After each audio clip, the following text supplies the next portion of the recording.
Start.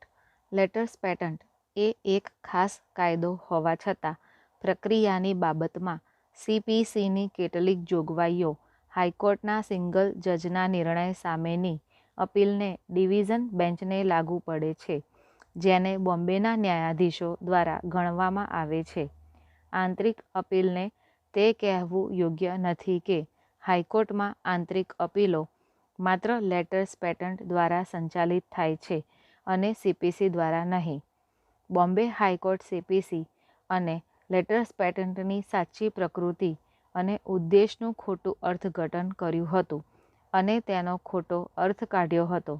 Bombay high court કલમ 117 અને order 49, નિયમ 47, નિયમ 3ની કાનૂની અસરને સંપૂર્ણપણે અવગણી હતી.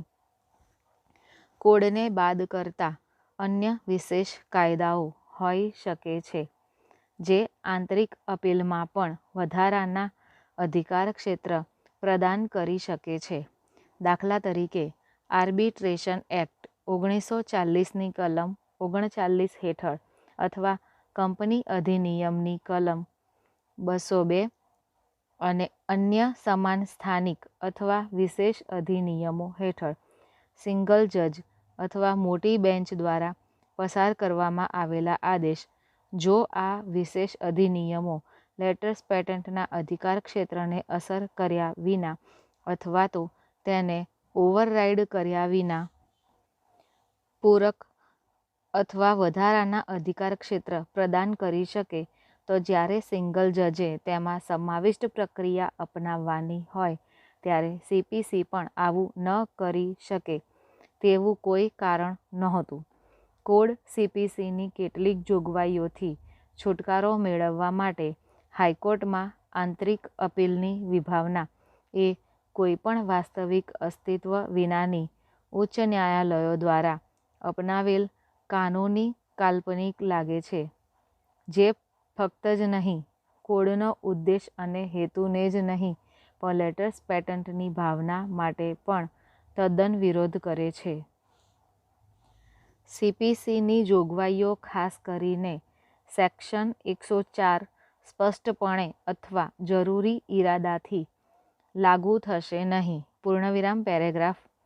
સર્વોચ્ચ અદાલત દ્વારા ઠરાવવામાં આવેલા સિદ્ધાંત કે એક તરફ વિશેષ કાયદાની જોગવાઈઓ અને CPCની જોગવાઈઓ અને બીજી તરફ હાઈકોર્ટના લેટર્સ પેટન્ટની કલમો વચ્ચેના સંઘર્ષના કિસ્સામાં ભૂતપૂર્વ કાયદા પ્રવર્તે છે, જે બાદમાં યુનિયન ઓફ ઇન્ડિયા વિરુદ્ધ Mahindra supply company AIR 1962 SC 256માં સ્પષ્ટપણે દર્શાવવામાં આવ્યું હતું.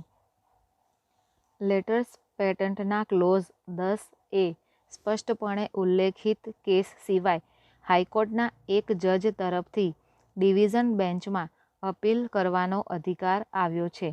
આર્બિટ્રેશન એક્ટ 1940ની કલમ 39ની પેટા કલમ (1) હાઈકોર્ટના સિંગલ જજ સમક્ષ અપીલનો અધિકાર આવ્યો હતો, પરંતુ કલમ ની પેટા કલમ (2) ઉપરોક્ત અધિનિયમના 39A સુપ્રીમ કોર્ટમાં અપીલ સિવાય તેની પેટા કલમ (1) હેઠળ અપીલમાં પસાર કરાયેલા આદેશથી સ્પષ્ટપણે બીજી અપીલ પર પ્રતિબંધ મૂક્યો છે. સુપ્રીમ કોર્ટ સમક્ષ વિવાદ એ હતો કે શું પંજાબ હાઈકોર્ટના લેટર્સ પેટન્ટની કલમ 10 હેઠળ અન્યથા જાળવણી કરી શકાય તેવી અપીલ આર્બિટ્રેશન એક્ટના કલમ 39ની પેટા કલમ 2 દ્વારા પ્રતિબંધિત કરવામાં આવી હતી. આ રીતે તે એક વિરોધાભાસી કેસ હતો. પૂર્ણવિરામ સ્ટોપ.